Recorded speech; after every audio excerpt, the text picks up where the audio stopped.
Good evening, everyone, and welcome to COVID Connect. Today, we're posting a really special video that we thought everyone could benefit from. And we were going to do this on our live show, but we decided that we would make it into a video instead because we did think that this particular topic is something that people might not feel at this moment is relevant to them.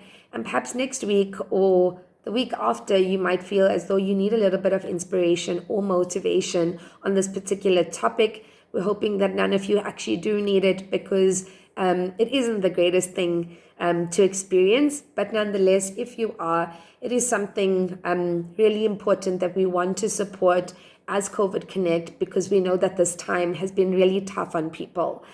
So me personally, I think a lot of people have wondered what exactly is going on. I'm normally quite jovial on Facebook or on COVID Connect or even on my Instagram page. I'm just always super positive about everything. But with all of that comes a normal human emotion, which is fear and anxiety. And any person, whether you are on top of the world and you're doing everything that you possibly think that you love, you still could be experiencing anxiety. And I hate that people say anxiety and depression because they really aren't the same thing. Anxiety is something completely different to depression. And you may not at all be experiencing depression if you're experiencing anxiety.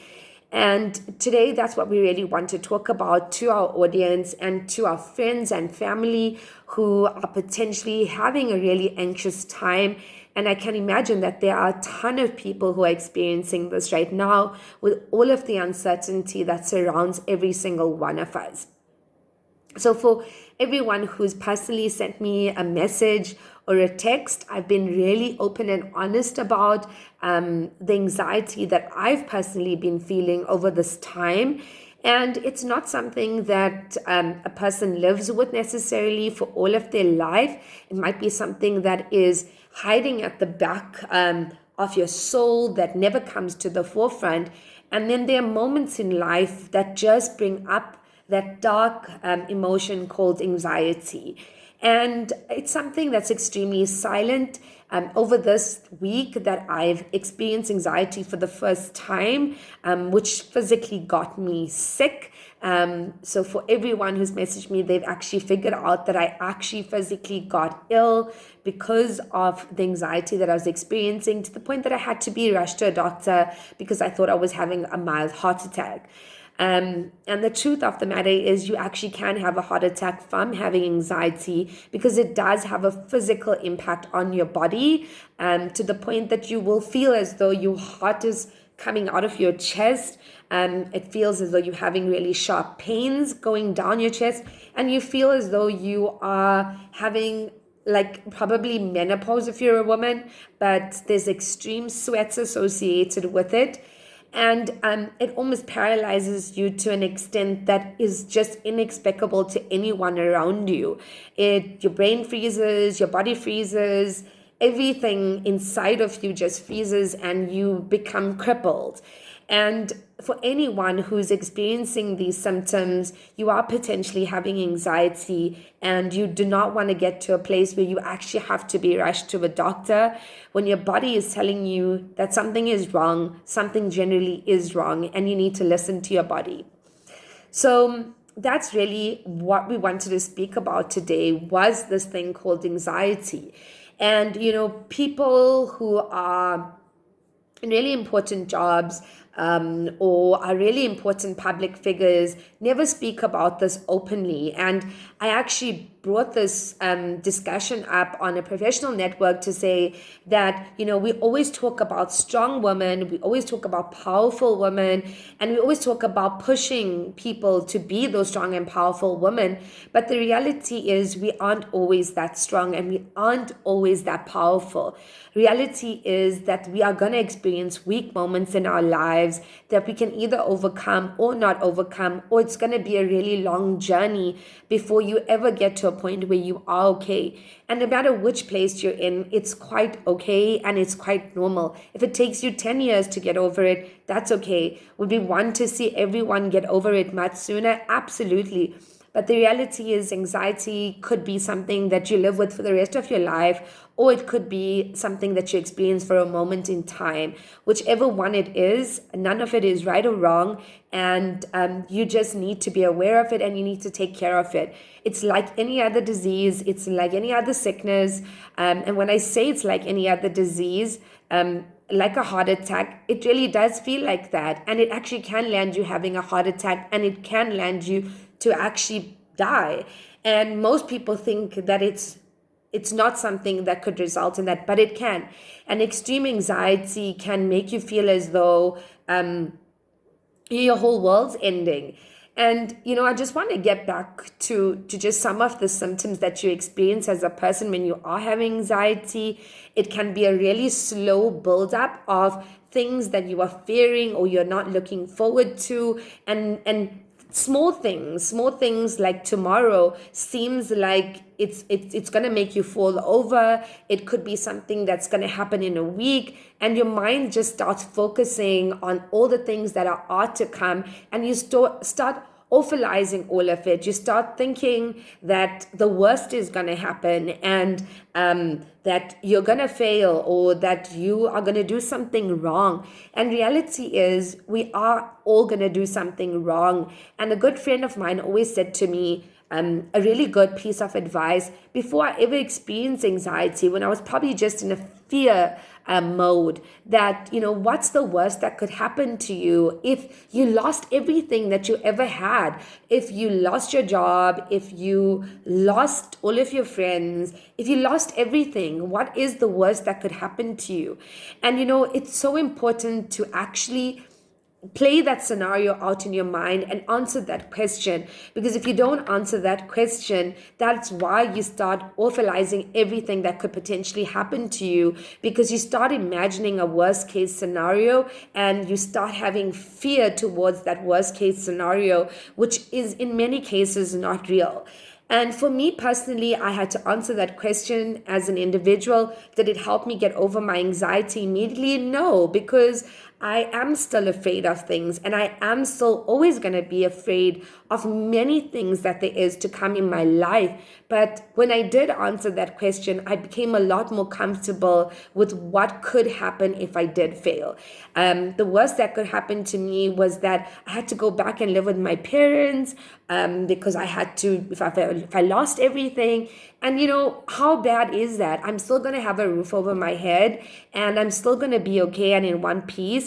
I might not be doing all of the things that I'm doing right now, but all of the things that I'm doing right now is also scary. So that's really important, is for you to answer that question so that you can start becoming comfortable with what is the outcome of all the things that we fear.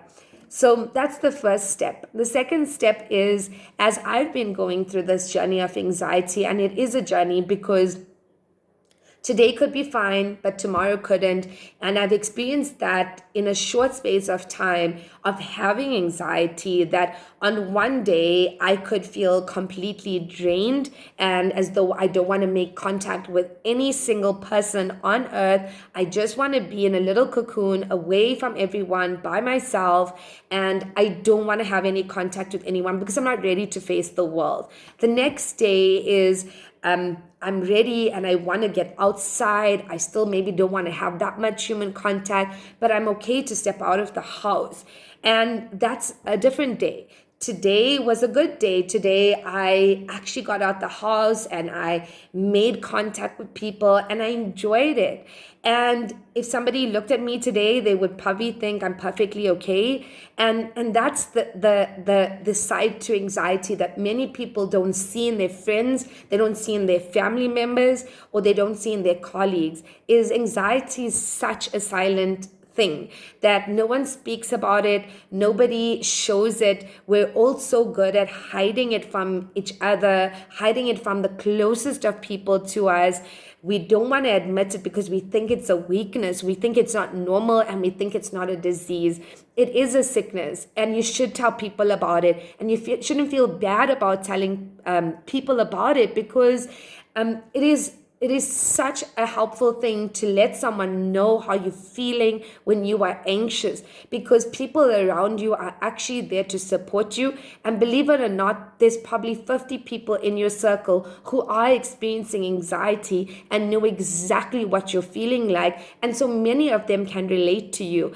And so my biggest piece of advice when it comes to anxiety is reach out to somebody that is close to you and say, I'm not feeling myself. You don't need to tell people exactly how you're feeling at that moment in time, but you can just say to somebody, I'm not feeling okay. I feel like, just I'm feeling awful right now. And you'll be shocked that the person that's closest to you has probably already experienced this before in their life and understands exactly how you're feeling. I remember when I admitted to somebody last week that I am having the worst form of anxiety that I ever experienced in my entire life, and I didn't know that it was necessarily anxiety at that point. Was that person returned to me and said, I've actually been going through this my whole life, and described bit by bit, moment by moment, exactly what I was feeling. And just having that conversation made me feel better, because I realized that I wasn't alone in the situation. And so I really encourage everyone, as I walk through the journey of anxiety, because I know that it's not going to go away. I know that it's going to be something that stays with me for a really long time, and that I'm going to have to process and deal with as I go step by step. But the few tips that I can give you thus far as I walk this journey is tell somebody how you feel. It will help you a lot. And see every day as a new day. And it's quite okay to be happy on one day and to be sad the next day. That is what anxiety is, unfortunately, is that your brain is telling you and sending you all different forms of signals. And some of those signals are going to be signals that motivate you to feel good about yourself. And other signals are going to make you feel really sad, really demotivated, and as though you want to just not be around, not experience this life. And, that is normal. It is normal to be okay on one day and not okay on the other day. The important thing is that you are aware of what you are going through, and that you keep putting effort and energy into helping yourself and into walking through this journey. When I say helping yourself, I don't mean that you should be okay tomorrow, because anxiety doesn't work that way. Anxiety doesn't work in a way where you can just be okay. It's not a switch. You can't turn it off and on. It's something that your body is experiencing, and that you've just got to let it experience and pass through. What I can tell you is it's really important to take time off. It's really important to remove yourself from all of the things that is stressing you, and just take time to yourself to do some introspection. So as we walk on this journey of anxiety, I really did not want to speak about it, to be quite honest, at first. And then I thought, there's probably a million people who are going through this. And if I could just help one person just be okay with what they're going through, that's good enough. Because anxiety impacts probably more than 5 or 6 people in a circle of 10, whether it's on a mild version or an extreme level. Many of us go through it. And so as I walk through my journey of anxiety, I really want to do it with our audience on COVID Connect, because if you're feeling like this and you're feeling really down, we want to make sure that we're here to support you, and not look as though we're the hosts that are perfect, that everything's going well for us, and that we, are just perfectly normal, like everything's okay in our worlds, because we are like every other human, and we're also going through things.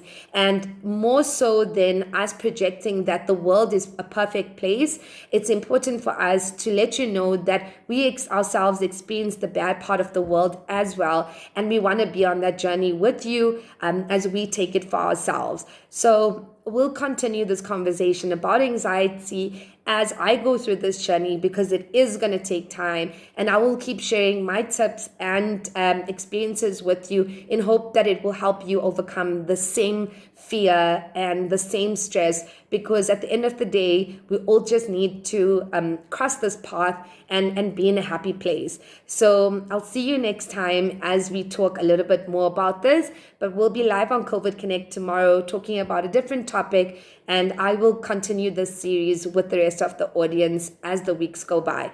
For now, I'm all good and I'm feeling much better, and I'm able to get to work tomorrow and hopefully be myself and not let my fears get to me. I don't know what the day is going to be like. I don't know whether I'm going to feel extremely anxious tomorrow or I'm going to feel as though the world's collapsing. I have no clue, but I'm going to give it a try, and I'm going to do it as best as I can, removing all of the stuff that's negative around me and just focusing on me and doing what I need to do. And that's the best advice I can give you, is remove all the things that are causing you negativity as much as possible, because it really is a large contributor to us feeling anxious. It's not just what's ahead of us, but sometimes the people that surround us. And you've got to learn how to take that noise away. So if there's any advice I can give you, take it day by day. Remove the noise in your life that's really causing you to feel anxious. And remember that this is a journey, however long it might be, whether it's 10 years, it's a journey, and it's not an on and off switch. And it's quite okay to feel anxious. But I'll catch you soon and feel better until then.